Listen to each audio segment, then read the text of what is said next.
Hello students, I am Arvind Kumar और आज हम नेक्स्ट टॉपिक पढ़ेंगे स्फेरिकल अब्रेशन। ठीक है। अब्रेशन जो होता है बेसिकली होता है डिफेक्ट कोई चीज का। अब ये डिफेक्ट कौन सा होने वाला है वो देखेंगे। अभी थोड़ा प्रोसेस समझते हैं, उसके बाद में आपको अपने आप ही पता लग जाएगा कि क्या डिफेक्ट है इसमें। स्पेरिकल है, इसका मतलब इसकी शेप की वजह से, साइज की वजह से, इसके कर्वेचर नेचर की वजह से कुछ डिफेक्ट क्रिएट होता है, इसलिए इसको क्या बोल देते हैं, स्पेरिकल अब्रेशन। जब हम लेंस पढ़ेंगे तो लेंस में एक डिफेक्ट और आएगा जिसको हम बोलते हैं क्रोमेटिक अब्रेशन। क्रोमेटिक क्रोमेटिक का मतलब क्या होता है, कलर से रिलेटेड, यानी उसकी वेवलेंथ से रिलेटेड। तो कलर की वजह से भी कुछ डिफेक्ट क्रिएट होता है, इसलिए उसको क्या बोल देते हैं, क्रोमेटिक अब्रेशन, जो लेंस में होता है, क्योंकि वहां पे रिफ्रैक्टिव इंडेक्स होता है, यहाँ पे सेम मीडियम में आता है मिरर में, इसलिए यहाँ पे कौन सा होता है, ओनली स्पेरिकल अब्रेशन होता है। अब देखते हैं होता क्या है। कि हमें एक डेफिनेशन पड़ी थी कि रेज पैरेलल आती है प्रिंसिपल एक्सिस के, ये इसका सेंटर ऑफ कर्वेचर मान लेते हैं, ठीक है, ये इसका सेंटर ऑफ कर्वेचर। तो यहाँ पे अगर हम कहें कि रेज पैरेलल आते हैं प्रिंसिपल एक्सिस के, तो आफ्टर रिफ्लेक्शन मीट और appear to meet at a single point, कि रेज यहां से आई इस पॉइंट पे, यहां से टकराएंगी, ठीक है, लॉज ऑफ रिफ्लेक्शन के अकॉर्डिंग, और ये यहां से टकराने के बाद में यहां पे कहीं पे मीट करेंगी, जिसको हम बोलते हैं फोकस। ठीक है, रेज यहां से भी आ रही है, इस पॉइंट पे रिफ्लेक्शन होगा, वही नॉर्मल ड्रॉ करेंगे, सेंटर ऑफ कर्वेचर को मिलाएंगे, आफ्टर रिफ्लेक्शन ये इस पॉइंट पे मीट करेंगे, इसको क्या बोल देंगे, फोकस। ये फोकस पॉइंट होगा इसका। क्लियर हो गया पॉइंट? तो ये फोकस है। अब अगर देखें तो ये जो प्रिंसिपल एक्सिस के नियर अबाउट रेज हैं, प्रिंसिपल एक्सिस इसके नियरली मान लेते हैं, यहां तक कोई भी रेज जो होती है जो इसके क्लोजर है, उनको बोलते हैं पैरेक्सियल रेज।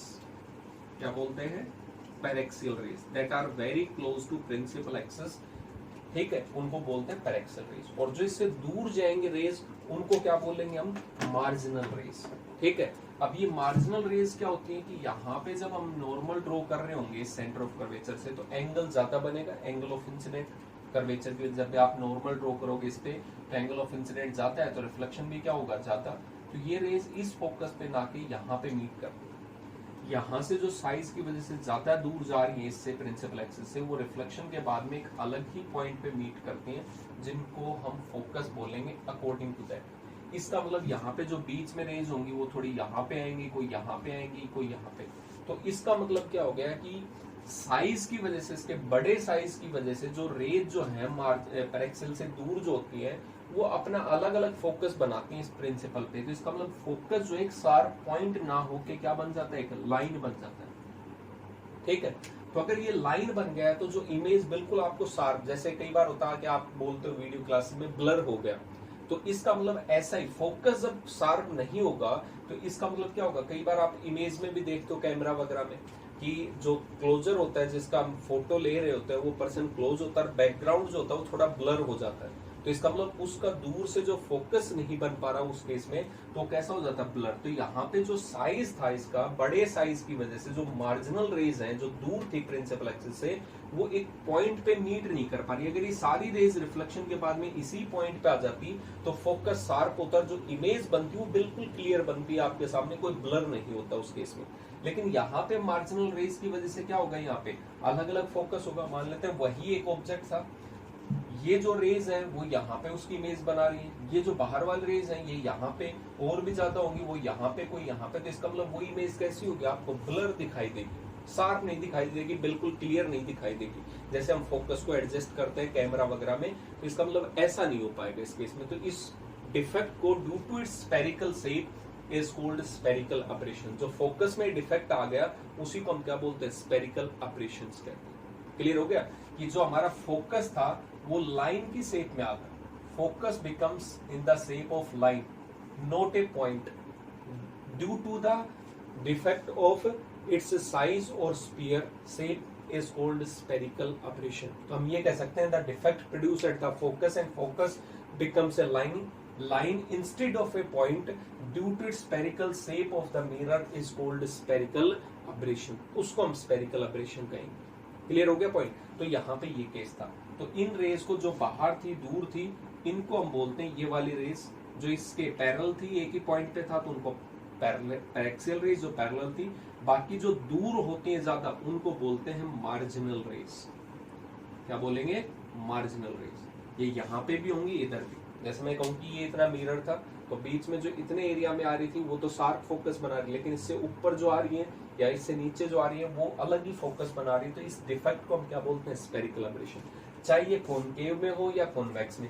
कॉन्वेक्स में होगा तो भी यही सिचुएशन है कि जो पैरेलल आ रही होंगी ये तो रिफ्लेक्शन होगा, यहाँ पे डाइवर्जिंग मिरर होता ही, तो यहाँ पे ये तो एक पॉइंट पे फोकस बना देंगे, लेकिन जो दूर जा रही होंगी रेज, मार्जिनल रेज, वो क्या करेंगे? यहाँ पे और भी क्लोजर बनाएंगे, क्योंकि एंगल ऑफ इंसिडेंट ज्यादा है तो रिफ्लेक्शन भी ज्यादा होगा, तो ये और क्लोजर होती है। तो मार्जिनल रेज जो होते हैं पोल्स के नजदीक होते हैं फोकस और इनके बीच में, चाहे वो कॉन्वेक्स हो चाहे कॉनकेव। तो यहाँ पे भी डिफेक्ट होता है। साइज जब बड़ा होता है तब ये डिफेक्ट प्रोड्यूस होता है। अगर साइज मिरर का छोटा होता तो ये डिफेक्ट नहीं होता।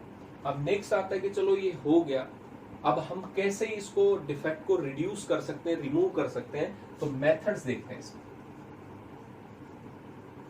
Methods of removal of spherical aberration, कैसे रिमूव कर सकते हैं इसको? तो सबसे छोटा पॉइंट है वो है लिमिटर्स, कि हम यहाँ पे क्या यूज कर लें? लिमिटर्स यूज कर लें। फर्स्ट केस लिमिटर्स, ठीक है। लिमिटर्स क्या है? ये लिमिटर्स कि यहाँ पे मिरर था, मुझे पता है कि यहां तक की रेज ही है वो फोकस बनाती है, तो मैंने यहाँ पे कुछ ऑब्स्ट्रक्शन लगा दिया, कुछ ऐसी प्लेट्स लगा दी इसके इधर भी और यहाँ पे भी, कि जो रेज एक्स्ट्रा आ रही थी वो इसको लिमिट ही नहीं कर रहा, सिर्फ उतनी रेज को ही पास करने देगा जितनी क्या हो रही है? एक शार्प फोकस बना रही थी। इसका मतलब जो डिफेक्ट क्रिएट हो रहा था, फोकस का लाइन बना रहे थे, वो रेज तो आपने पास ही नहीं होने दी। तो इनको बोलते हैं लिमिटर्स। ये लिमिट क्रिएट कर देते हैं कि बाकी की मार्जिनल रेस को पास ही नहीं होने देंगे, ओनली किसको पास होने देंगे? पैरेक्सियल रेस को। जितने में आपको लगता है डिफेक्ट ये थोड़ा सा एडजस्टेबल होता है, और यहाँ पे भी ऐसे लगा दिया तो सिर्फ पैरेक्सियल रेस आ रही, तो आपको शार्प मिलेगा। बाकी की जो आपने जो क्रिएट कर रही थी प्रॉब्लम, उसको रिमूव कर दिया, उसको जाने ही नहीं दे रहा आगे, तो इसका मतलब प्रॉब्लम भी सोल्व हो जाएगी। तो यहाँ पे लिमिटर्स जो होते हैं वो बेसिकली यूज कर लेते हैं जब लार्ज मिरर होता है, अपर्चर का साइज। दूसरा जो मेन पॉइंट होता है वो होता है कि कहता है कि आप पैराबोलिक रिफ्लेक्टर्स यूज करो, ठीक है। ये स्फेरिकल मिरर थे, यहाँ पे क्या कहता है? पैराबोलिक शेप मिरर्स यूज कर लो। ये मिरर्स तो होंगे लेकिन आपकी जो शेप होगी वो स्फेरिकल नहीं होगी, वो कैसी होगी? पैराबोलिक शेप होगी। पैराबोलिक कैसा होता है? यहाँ पे पैराबोलिक इस तरीके से, यहाँ पे इस तरीके से बाहर की साइड से पॉलिश कर दी, तो ये कैसा बन गया? पैराबोलिक रिफ्लेक्टर या पैराबोलिक मिरर्स। तो यहाँ पे ये इसका प्रिंसिपल एक्सिस जो पोल से पास हो रहा होगा, यहाँ से कोई भी रेज आएंगी तो ये अपनी शेप के अकॉर्डिंग, जब ज्यादा एंगल ऑफ इंसिडेंट होगा तो उसको एडजस्ट कर लेगा इसकी शेप की वजह से। यहाँ से भी ये फोकस आएगा, यहाँ से भी यही आएगा, नीचे होंगी यहाँ से भी होगा, दूर होंगी यहाँ से। तो इसका मतलब ये शार्प पॉइंट बना देता है। तो हम क्या यूज कर सकते हैं? पैराबोलिक मिरर यूज कर सकते हैं इंस्टेड ऑफ स्फेरिकल मिरर्स। तो पैराबोलिक मिरर्स में ये डिफेक्ट है, स्फेरिकल एब्रेशन नहीं होता, क्योंकि यहाँ पे तो स्फीयर का शेप था और यहाँ पे क्या है? पैराबोलिक का, कि यहाँ पे एंगल ऑफ इंसिडेंट जो था वो अपने अकॉर्डिंग एडजस्ट हो जाता है, ठीक है। शेप इसकी बिल्कुल इक्वल नहीं है, रेडियस सभी जगह सेम। तो यहाँ पे अलग डिफेक्ट की वजह से हम क्या यूज कर लेते हैं? पैराबोलिक मिरर यूज कर लेते हैं, जो इसको स्फेरिकल एब्रेशन को क्या कर देता है? रिड्यूस कर देता है। जो हमारी हेडलाइट्स होती हैं उसमें भी ऐसा ही रखा जाता है, यहाँ पे एक बल्ब रखा जाता है, उसके आगे थोड़ा सा रिफ्लेक्टर, तो लाइट को वो ऐसे कर देता है, डिफेक्ट सभी डायरेक्शन में फैला देगा। तो फोकस पे अगर लाइट रखी है तो रेस कैसी हो जाएंगी? पैरेलल हो जाएगी। तो वहां पे भी कैसा होता है? पैराबोलिक रिफ्लेक्टर होता है। टॉर्च में भी आप देखते होगे तो टॉर्च में बल्ब बीच में रहता है, उसके पीछे एक शाइनिंग पार्ट रहता है, तो पीछे तो उसका डार्क रहता है, रिफ्लेक्टिंग पार्ट उसका है, तो कौन सा हो गया?